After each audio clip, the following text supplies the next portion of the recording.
Hello there, folks, and welcome to the Creative Pod podcast. I believe that every single person is creative in their own way, and every single episode in this podcast is aimed at helping you find your creative side. So listen on and join in for the fun with the Creative Pod podcast.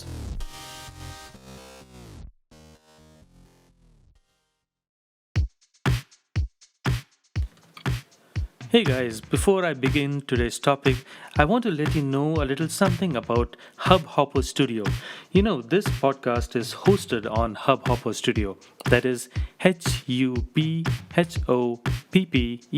studio.com. It is India's leading hosting and distribution platform for many podcasts. The platform is absolutely free and it helps me reach out to the right Indian audience by not only getting it on audio streaming platforms such as Spotify and Google Podcasts, but even on Indian platforms such as Ghana, Wink Music, and many more.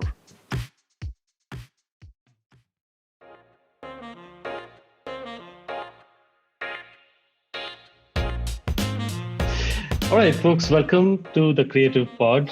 Today is going to be a very different day. We have two guests on the show. We are going to be focusing on travel photography.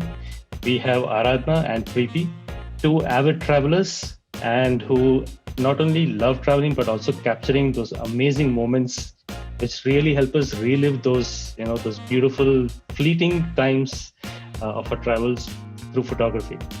But we'll do things a little differently this time. We are going to be having a video that will go out on YouTube, and we will have the audio going out on different platforms as well. So with that, I'd like to introduce Aradhna. She has a podcast called Namaskar India, which focuses on the history of our great country. And believe me, this is far from the history books that we had in school. It's a lot more interesting, and you get perspectives that you will not get anywhere else. So listen to those. I'll give the links in the description. And then we have Preeti. She is an amazing traveler. She does all kinds of travels. You have to check out her videos. My favorite one is the one where she went to Sri Lanka. Her podcast goes by the name of Travel Tales and Takes with Preeti. So with that, welcome girls.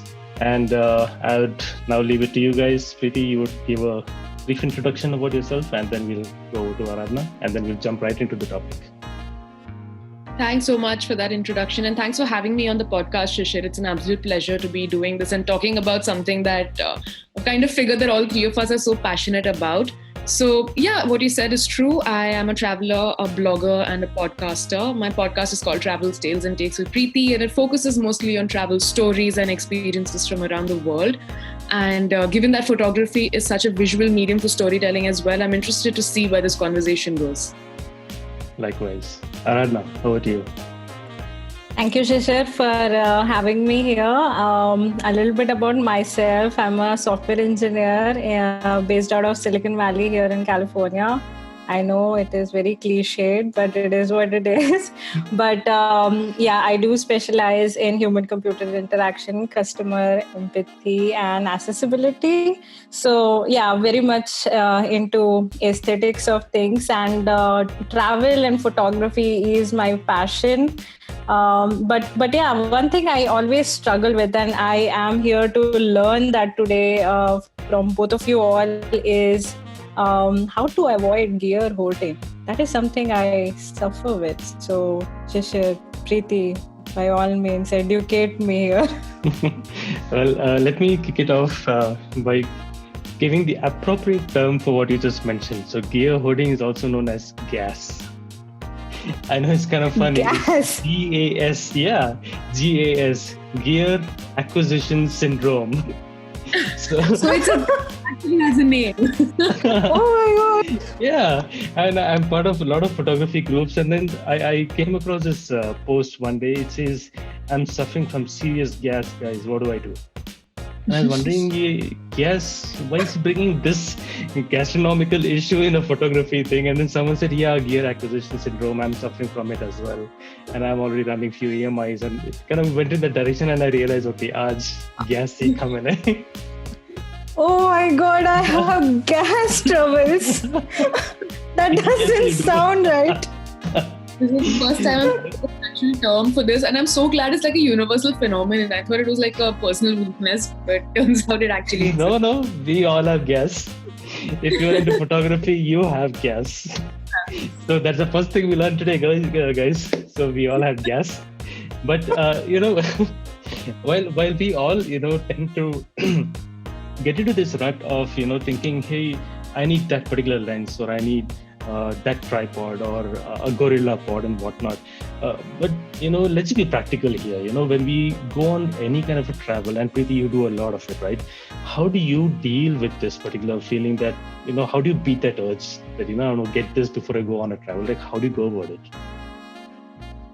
So last year was the first time when I started traveling for extended periods of time. The first trip I did was 2 months, and I was backpacking through different places. And I knew that I can't carry so much that will A, go beyond a luggage allowance, and B, it's going to just add pressure to me because I'm one person carrying a 20 kg, a 15 kg rucksack on the back, 7 kgs in front, and like a sling as well. And this was also the first time that I started experimenting with video. So I didn't want to complicate things as well because it's a lot, like photography is an art and a science, and to learn that across different equipment, it's a constant learning setup. Like you're always learning something new. So I denied myself the opportunity of struggling with gear. I literally sold off my DSLR because the one thing that I knew at that point was that if I'm going to be doing so much, then one thing that I should ideally focus on is making the most of the equipment that I have. So given that I knew the kind of experiences that I was going to be having, I upgraded my phone. I picked up a brand new iPhone because at that time it was the model that I have, it was performing great, and it is still performing really well. And this kind of quality, it's built for content creation. So I picked it up and it's really lasted. And I invested in a GoPro because I knew that I would want wide angles. I knew that I would be diving, and I didn't want to have to worry about changing lenses or, kind of thinking about, oh my God, will my camera withstand water? So I sold off my DSLR. I sold off the 4 lenses that I had, and I stuck myself to 2 pieces of equipment, just my phone and my GoPro. And it was so frustrating at first because, you're so used to pulling out your DSLR and attaching a 50mm prime, all of that. And all of a sudden, I couldn't do that. So in a way, challenging myself to use what I had actually made me learn more about the equipment that I had and use it in a way that would actually serve my purpose, in a way that I wasn't compromising on the photography and on the quality of memories captured. And I was also able to do it conveniently. Got it. So what I'm hearing is, first and foremost, being very clear behind, what kind of holiday you're going on to, what is the activities you would be doing, and then deciding on the equipment that suits the bill, right? So I like the point where you said, you would be diving. So any DSLR is not going to work for that. No matter how weather sealed it might be, it's just not going to cut it underwater. So a GoPro makes a lot of sense.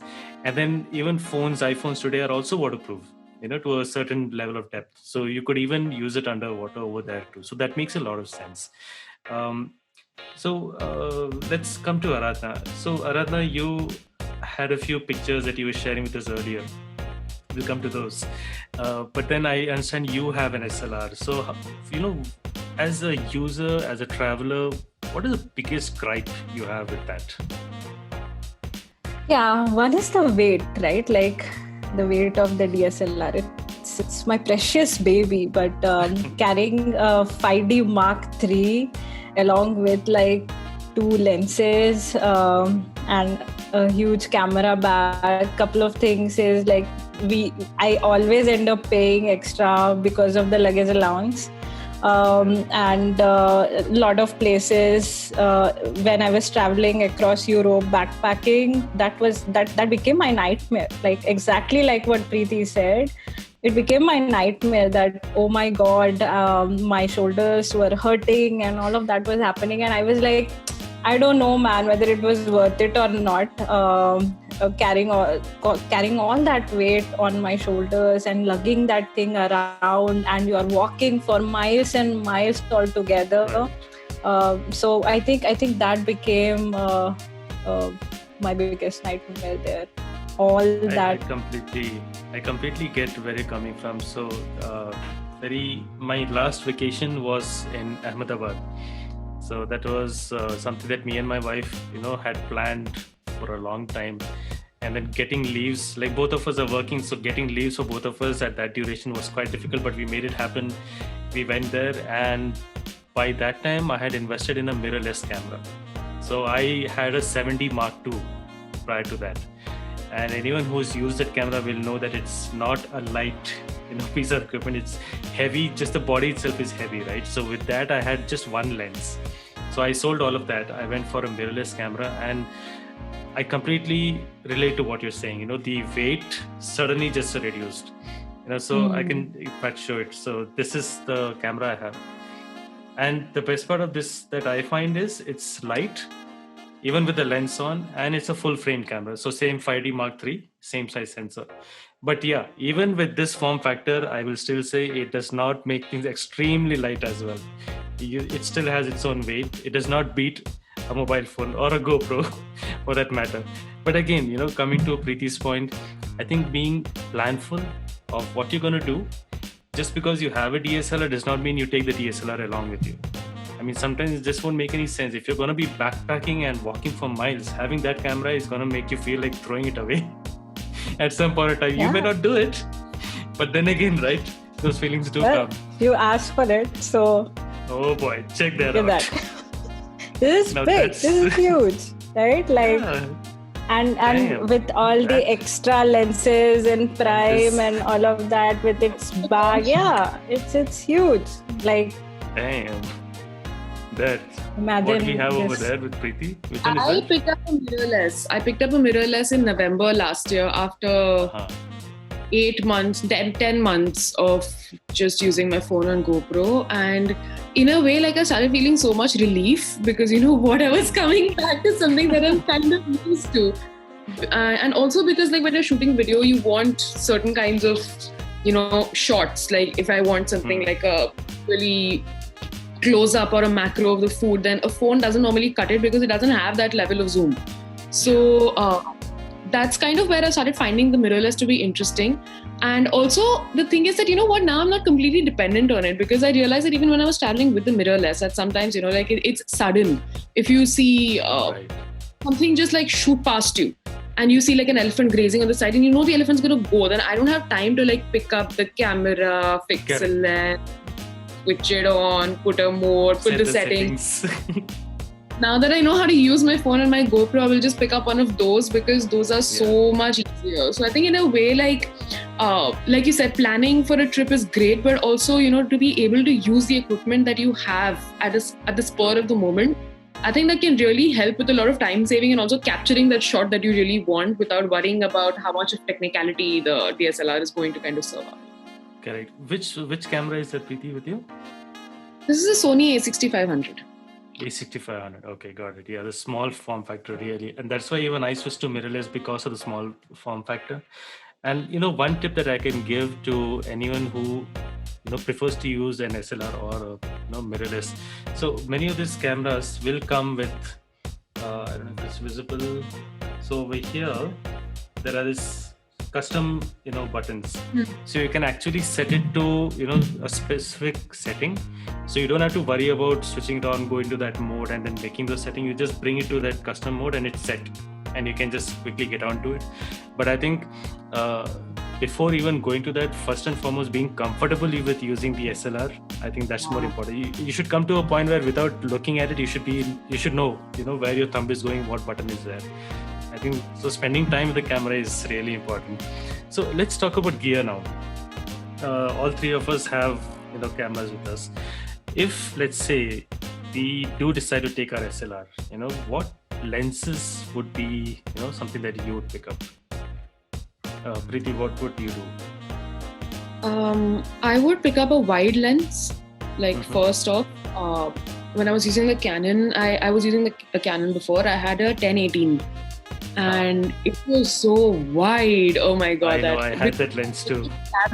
You really want to capture those landscapes. You really want that to come in. And now with my Sony, I have a 16mm 1.4 prime.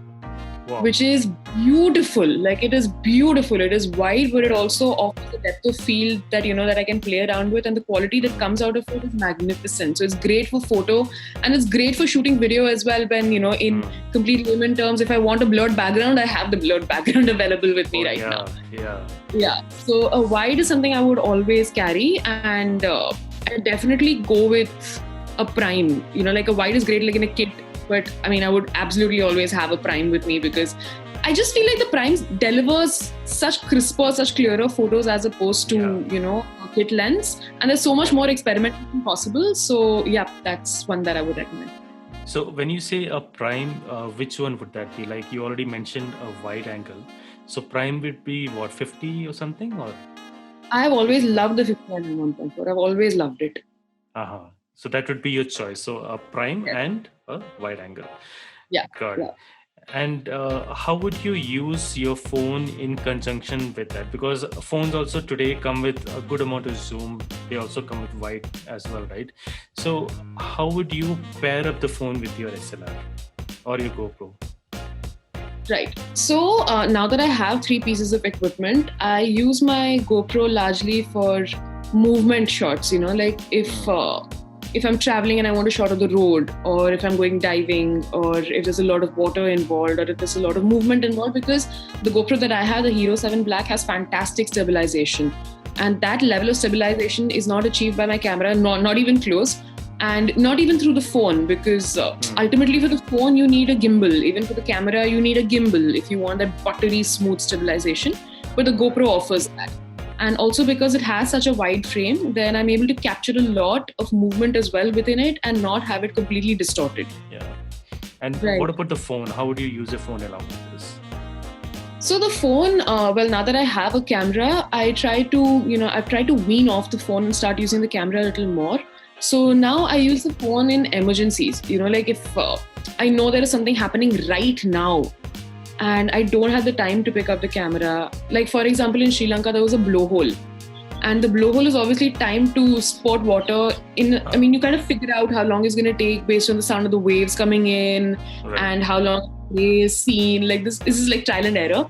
But your camera can never be ready for that, because it's just going to happen at a blink. So the first thing I do is pick up the phone and point it. And it captured it. And because the iPhone's quality is great, it captures it also beautifully. It focuses on the water when it bursts. So all of a sudden the background gets a little blurred, not like camera level, but a little blurred. Some separation. Yes, there is some separation. So nowadays I'm using the phone only for sudden emergency moves, because I want to personally start using the camera a little more. Like, it takes a lot to learn. And I think a unique situation where I would use the camera is, I think, like similar to the pictures that Aradhana showed, right? If I wanted to capture the stars, or if I want to kind of showcase movement in a photo, then my phone can't do that. Like, not as well as the camera can. Like, if I want to fix a higher shutter speed, a lower shutter speed or a higher shutter speed, whichever, if I want to capture the waves moving or the stars moving, I think that's where the phone can completely be thrown out, and that's where the camera is irreplaceable. Makes sense.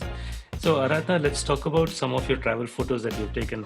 So would you like to show some of your pictures? Like, you can share the screen and we can talk through that and see what was your main challenge there and what maybe we can do next time. Yes. Yeah. You can see it. Yeah. So this was a picture I took in Alaska a couple of years back, and I am not proud of this picture, but I'm happy that at least it captured the moment, and then I have this in my memory that, hey, I witnessed Northern Lights, right? So it is a very special picture for me. But, before going to Alaska, I saw so many pictures shared on the internet, Instagram, about like beautiful Northern Lights, right? And crisp purple streaks, green lights and stuff. But when it started happening, right, like 3 a.m. in the night, I just became blank. right? And DSLR takes a lot of setup and stuff, and it was like so dark there, and I was just using my phone's backlight to set up all the settings and stuff, and I had it ready to go. But when it started happening, this was that kind of phenomena when you lose yourself to the nature, you just give in to the nature. And for a really good amount of time, I was just staring at the sky. And then I was like, oh shoot, I had my camera set up, ready to go, did not click anything. And exactly, Preeti, what you said, I think if I had a GoPro handy at that time and it was there was a lot of movement in the sky, I think if I would have taken a video, probably I could have extracted pictures or images out of that video, or turned on my DSLR to start capturing video instead of taking shots, right? Like, so I think that was a good learning. Yeah. So, you know what, Aradhna, when you were saying that, what came to my mind immediately was, now when it comes to travel, you obviously don't have the luxury to go back to that same place again. Like, not many of us may be able to do that, right? Because for us, vacation is a once a year or once in 2 years kind of a luxury. So I think the other thing which you said was, about just, getting lost in nature, getting lost in the moment, because it is so mesmerizing that you just forget everything and you're like fixated on what's happening. This was not like a sunrise or a sunset, right? And I knew that I don't know when I'm going to be back to Alaska. And exactly. So I have a question for Preeti in this case. Now, I know we spoke about gear and everything, but what do you do when you're in the moment, but at the same time, you don't want to lose it, you want to capture the picture somehow. Like, what do you do when that happens to you? So there was this one moment in Kerala where I had hiked up to the Koilukkumalai peak for the sunrise, and that sunrise is unlike any sunrise I've seen. It was beautiful. It was golden and orange and brown, and it was above the clouds. Like, if you listen to my podcast episode from Munnar, you'll know what I'm talking about. But that was one moment where I didn't want to shoot. Like, I didn't want to shoot, and I also wanted to shoot. It was a quandary because I was like, I want to take this back with me, but at the same time, I want to be here in the moment. So it happens more often than one might think, because there are so many times where you want to just take in that moment, or you're like, oh my god, this is not going to last longer. At such times, if it's a very brief kind of a moment which is going to get over soon, then there's just one thing that I do. I whip out the first piece of equipment available, whatever is available, because for me, capturing it however it is okay at that point. I don't want to lose the moment. So if it's my phone or my GoPro or my camera, I just pull it out and I take a shot. If it's something that's going to last, like a sunset or a sunrise, and I don't want to be bothered with my equipment, right? So that's another way of looking at it. You don't want to be bothered with equipment. I just set it on time lapse, and I just set it up and I let it shoot. And that way it's like, I don't have to do anything, right? The phone is doing, or the camera or the GoPro is doing its job, and I'm next to it and I'm able to enjoy the moment as well. And that entire period is captured in the time lapse. So that way I'm taking back a longer piece of it with me, and I'm also not compromising on my experience, and I'm also not missing out on anything over there. Correct. And this to even Aradhna's trial and error to develop, though. I should definitely say that. Trial and error to develop this. Yeah. Is what you said. Right. Yeah. And to Aradhna's point also, maybe having shot that as a video and then extracting the frame out of it could also have helped, right?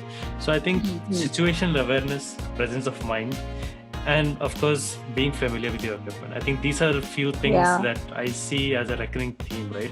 Even Preeti, what you were saying, that you would pull out whatever is the available equipment. Let's say, you just, the GoPro comes in hand. Now what do you do with this? It's such a small little thing and you need to quickly do something, right? There's less space to make those settings. But again, if you're not familiar, you might still miss the moment. So I think it boils down to these few things. Be very familiar with your equipment. Be mindful of what you're going to be doing in a vacation.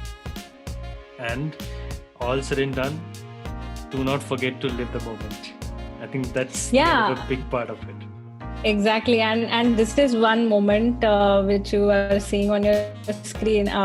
This was a meteor shower. I was there, and it so happened that I timed the meteor shower that when the Milky Way would be setting in as well. So I did all the calculations, right? So there was a lot of homework which went in, and I had the angle and everything. But this time I wanted to enjoy the meteor shower as well. So what I did that I used the remote timer, and the camera just took 100 pictures, and then I looked at it that, hey, which one of these photos have meteor shower captured? But anyway, even if it didn't capture that, at least I would have the setting Milky Way there. Correct, yeah. This is an amazing shot, actually. Yeah. And this would be a dream for me to capture. I mean, in Bangalore, I really cannot think of even capturing even a single star properly because of the light pollution. And I don't know how far out. So, I mean, even I thought so in the place where I live, California Bay Area, lot of light pollution. If you can see, like towards the horizon, there is a lot of ambient light. Yeah, there's that glow and halo, but somehow I don't know. I thought the stars, but I think the Milky Way was very bright, and it is the tail side of it. So I think somehow it captured and it balanced out somehow. But yeah, I think there is some. I took some pictures of foreground as well here. I won't get in there, so. Yeah, exposed. So tell me, what lens was used for this one? So yeah, coming back to the lenses, right? Exactly like what Preeti said. You have to see what type of photography you want to do, whether you do a lot of landscape photography, whether you click a lot of people and capture a lot of emotions. For that, prime is really good. So for this one I used 55 to 5510 from Canon. So that is the only lens I use on a regular basis. Other than that, I have a 50mm prime. Just those are the two lenses now I'm sticking with. I did not invest in a wide lens because I think the kind of photography I do not do like a lot of crazy landscape pictures. I focus a lot on like people photography, taking and capturing a lot of emotions. And landscape photography it depends. When I see something pretty, I should capture it enough that I remember the landscape, but not crazy into wildlife or like crazy big panorama shots or anything. So I guess it depends on what type of photography you want to do. I'll give a scenario to you guys, okay? And you tell me how you would capture that, okay? Choice of equipment is whatever you have with you. You need to specify what is the equipment you might use and why, and what is it that you will capture, okay? So let's start with Preeti. So your scenario is you're in the streets of Jaisalmer. It's a busy marketplace, and you're just walking through it, thinking of doing some kind of a shopping, and it's very colorful, and you are going to do some photography over there. So what is it that you're going to do in this scenario? Just photo or video as well? Are we sticking to photography? Up to you. Okay, because the first thought that came in my mind was I'm going to take a time warp of this on my GoPro. That'll look mad. It looks so colorful, like just going through the markets, maybe in a single line. That'll look insane. Yeah. I think being in the market means like a lot of faces, a lot of people. So what equipment did I have? So I've already been to Jaisalmer this last year, and I just had my phone and my GoPro on me. So I'm going to stick to those. I would use my phone.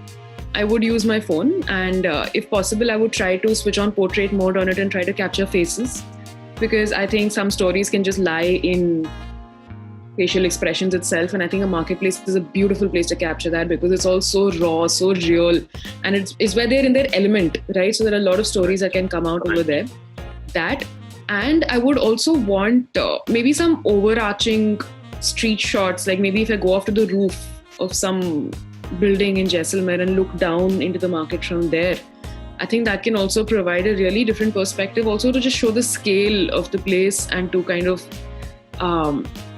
showcase movement as well. So I would, how to capture movement with phone and GoPro, that's where the whole problem comes in, right? Yeah. Hence scenario. Yeah, I faced a similar thing in Taiwan also, but then I use my GoPro to capture a time lapse, and it's easy enough to kind of stack it, one over the other, like stack those images. GoPro has a mode in which you can take the time lapse photos only instead of the whole video. Yeah, so that also stacking that together can give a really beautiful kind of movement, kind of a shot, just to show the rush of a market. So I'm sorry, like it might sound a little unstructured, but this is literally off the top of my head, the kind of shots that I would visualize in a market. Oh, that's perfectly fine because see, this is typically a very realistic scenario any of us would be in, right? We are walking in a marketplace and hey, this place looks amazing. What do I do? What do I have with me, right? So, kuch nahi to, at least a phone will be there with someone, right? And then you covered both the things, how you'll use your GoPro and your phone. So yeah, that kind of covers it. Okay, so Preeti, you are... Aradhna. Oh, sorry, yeah. Aradhna.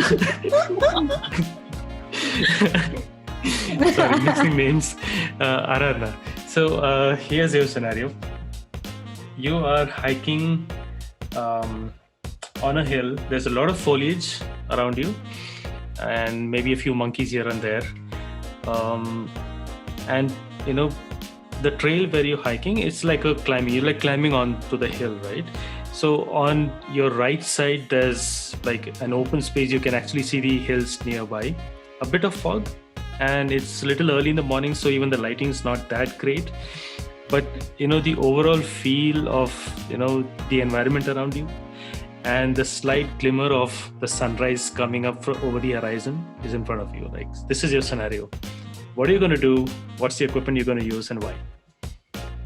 So I think what I'm going to do is just pop my iPhone on my Osmo 2 gimbal and then just walk, because that is what I'm seeing and that is what I want my phone to capture. If I don't have a GoPro, but if I had a GoPro, I would do the same thing with the GoPro. Put that on the stabilizer and then just moment, because that is what I'm seeing and that is what I would want to capture as a video.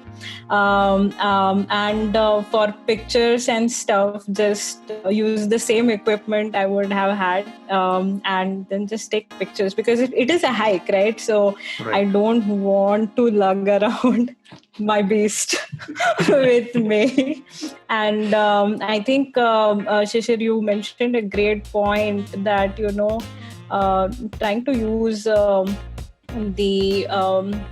sense of judgment and common sense and try to capture as much as possible with whatever equipment you all have. So that is what I am learning from Preeti and you as well.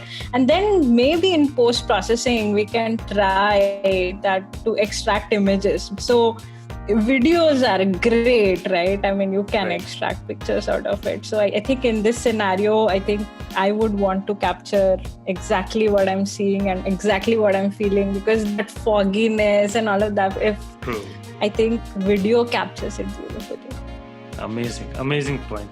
And again, very realistic and relatable, because that moment of time, I put that variance of less light on purpose.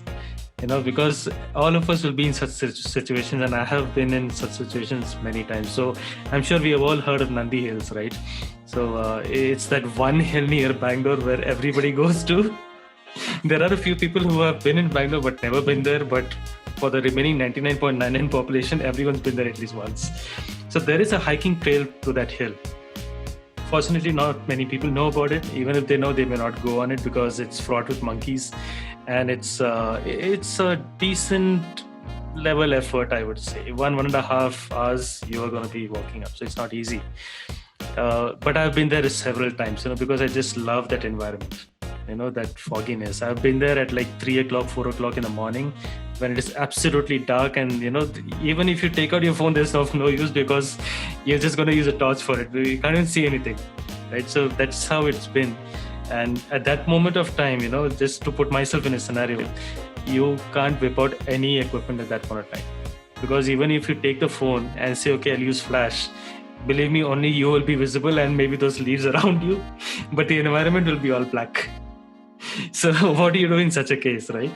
So that is when I think living in the moment and just, soaking in the environment is a much better picture that is in your head. You can always close your eyes and remember that, but you can't really share it along. But then there are certain things, certain moments so personal that just touches you during a travel that you rather not share it with anyone. It just gets you back to a certain memory from your childhood or whatever. It's your special slice of time during that vacation.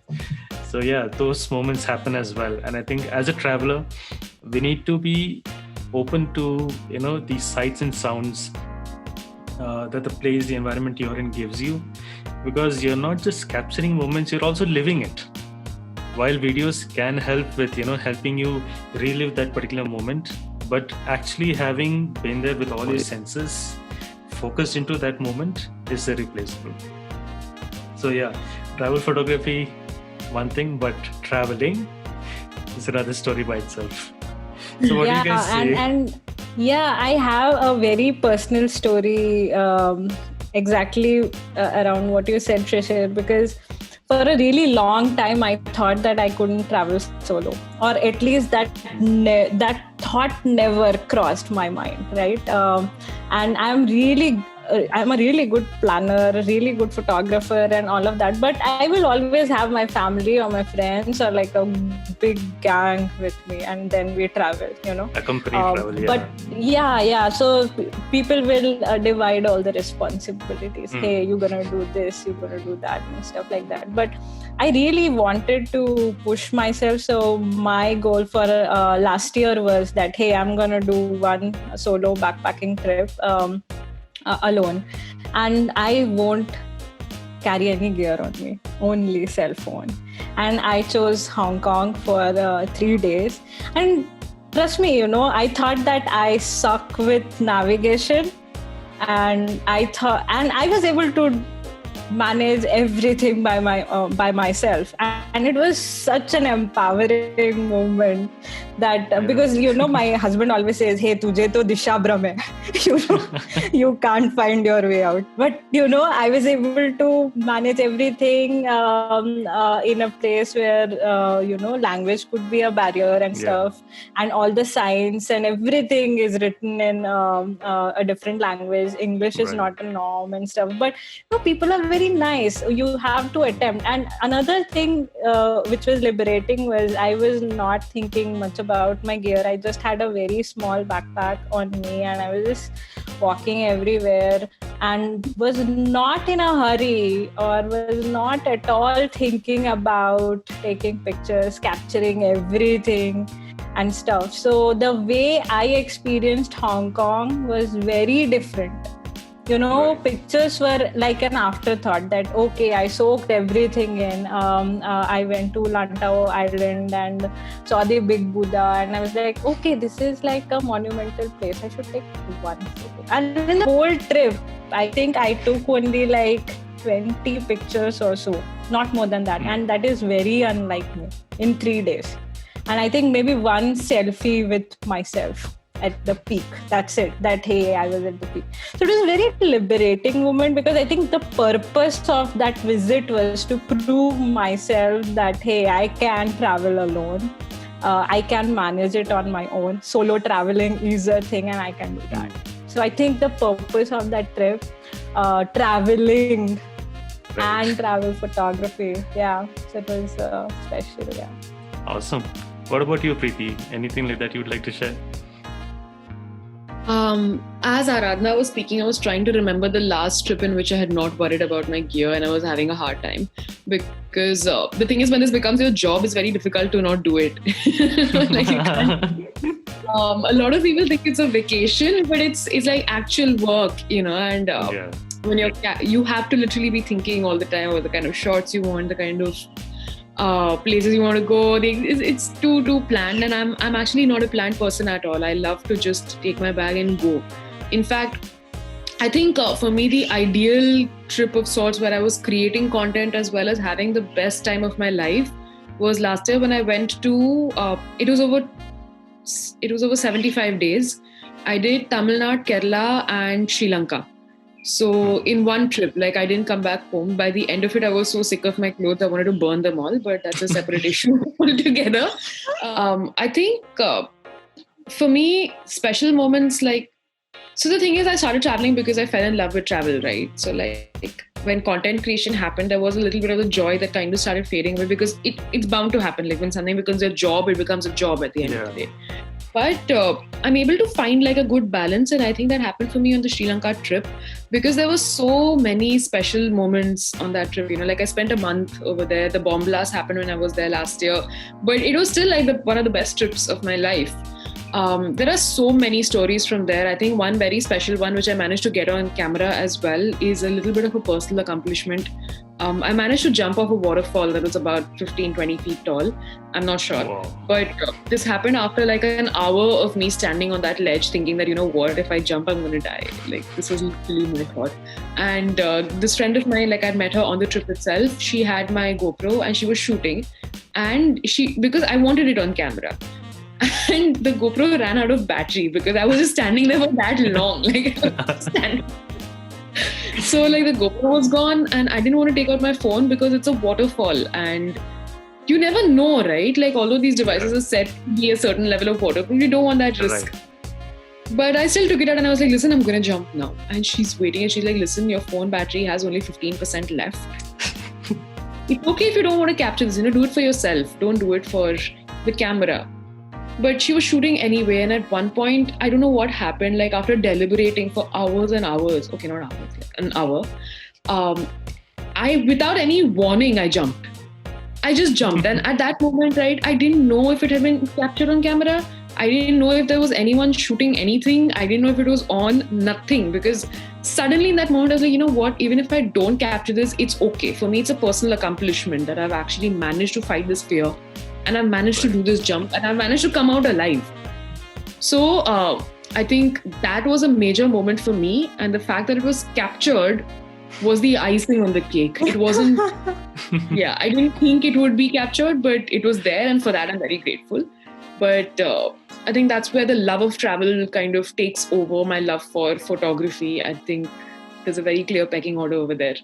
And like for me, it was more about the moment at that point.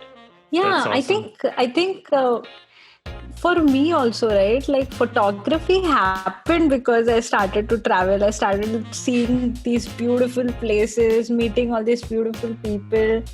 And I still remember when I got my first camera a really long time back when my dad gifted me this camera and he took me to Andamans and he said that, okay, you take this holidays pictures and I looked at everything around me and I had never seen something that beautiful ever in my life because all my previous travels with my family was, like all these very crowded places and a lot of temples and stuff. So Andaman was like, is this India? Is this real? Like crispy blue waters. And then I had this camera with me and I started taking lots and lots of pictures. I ended up with like 500 pictures. And when I came back home and my mom and dad were looking through those pictures, like, where are we?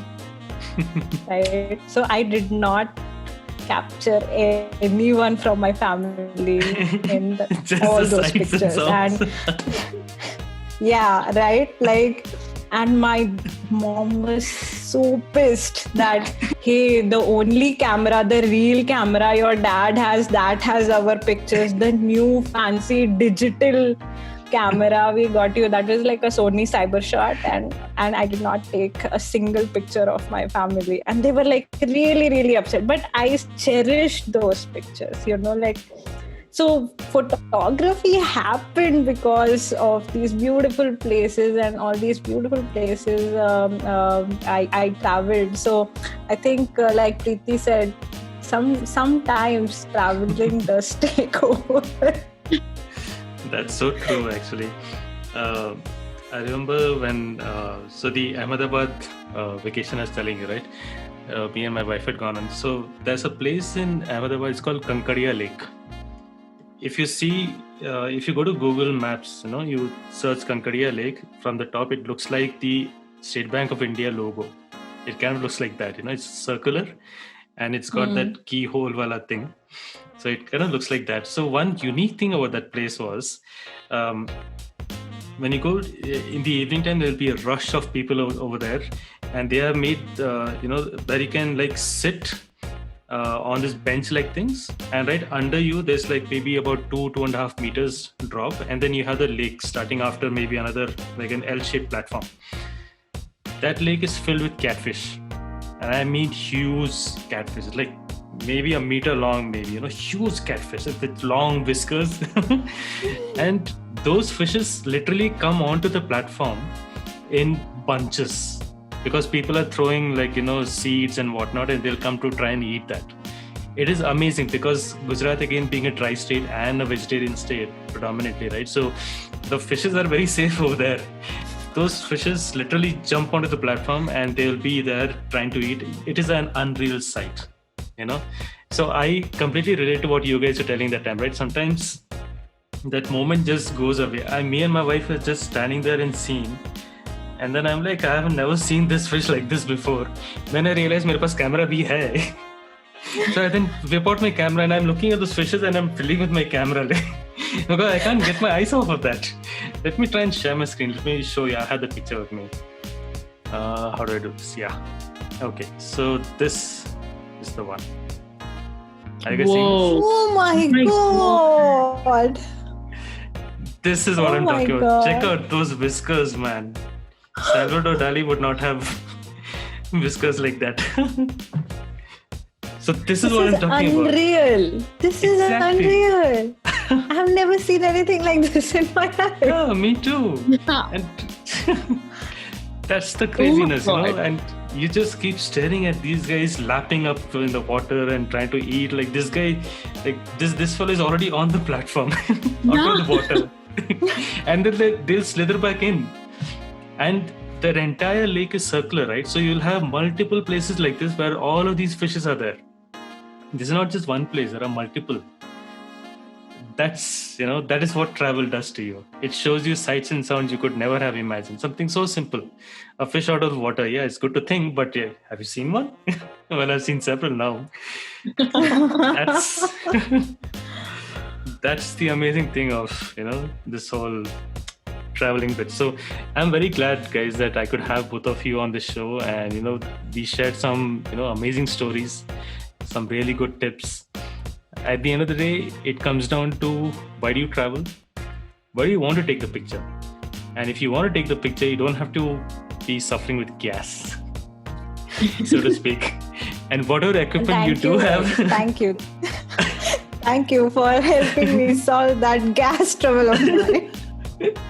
You're most welcome. We are all on the same boat or the same. But what about the drones, guys? Like, oh God, I want to buy a drone. Like, okay, now I'm getting to gas again. But I want one as well, because now that I'm making videos, I want those panorama shots. Exactly. So we are back to where we started. I think there are different forms of gas. There is just one gas and it just pushes you over the edge. But you know what? When it comes to drone, I don't know about the US, but in India, I think you need to get a police permission. You need to inform the authorities that you have this drone. You're going to use it in certain places. Same over there too. Same stuff. Okay. Yeah. So that's a bit of a red tape that you're going to have to deal with. If you're a professional, photographer, I don't think it should be an issue. But if, let's say, you're an enthusiast, like, let's say if I go on a ride and I want to, capture drone shots, I don't think it may be that easy. I'm not sure. I've never tried. But yeah, the other thing about drone is the footage from drones is a bit of a challenge to edit. even if you have a high-end computer, because it's a very compressed format, is what I've seen quite a few of the video editors speak about. So let's say some of the most popular ones are your DJI Phantoms. Their codecs are a little hard to digest. But yeah, definitely something. I hope this drone thing becomes a little more easy to work with, at least in India and all, so that we can be more enthusiastically picking it up. You can find some good inexpensive ones like 5,000-6,000 and all, you'll get one. But again, the camera is like 5 MP. So quality You want the is a quality challenge. right, but if you're investing And then the Mavics are heavy, man. They need their extra batteries and another backpack. Oh, but then you have this pocket. That's not right. Like the add-ons are far more than the actual device itself, and also because it is such a fragile piece of equipment, you really want to buy the insurance, the extra rotors, the covers, everything. Like you want all of it. And then you fly it into a waterfall, and then boom. That's it. Goodbye. Gone. Yeah, I mean the really good ones have some. They have some situational sensors around them where they'll know that okay, in a meters distance there is some obstacle, a leaf or whatever. So those things are there, but then again you have to shell out like 80,000-90,000 rupees for that, which is quite a bit. It's a lot. Yeah. Gas can make you do anything. All right then. Thank you again, guys, for joining. I'm very happy we did this fun session. It was, great sharing tips and even listening to, some of your personal experiences, even sharing photos. So with that, we come to an end. Thank you, Preeti, and thank you, Aradhana. I will share both your links on the description for the listeners and viewers to check them out. And guys, please check out that podcast. They are awesome. Traveling opens the mind, but it also leaves you with memories that you will never ever find it again in your life. So travel, get good shots, but don't forget to live in the moment and keep traveling. All right, guys. Thank you. Thanks so much, Ashil. Thank you. Bye-bye. Bye-bye.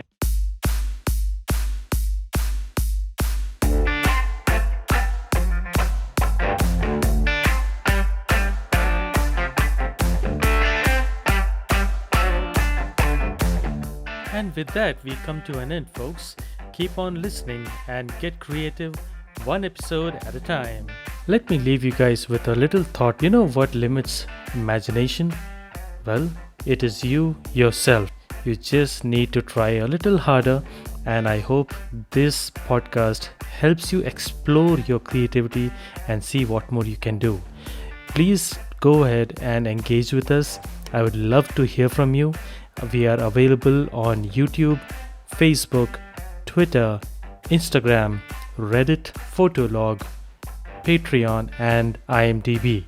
So go ahead and reach out, share your thoughts and your creativity, and let me know what more topics you would like us to cover on the Creative Pod. The Creative Pod podcast signing off.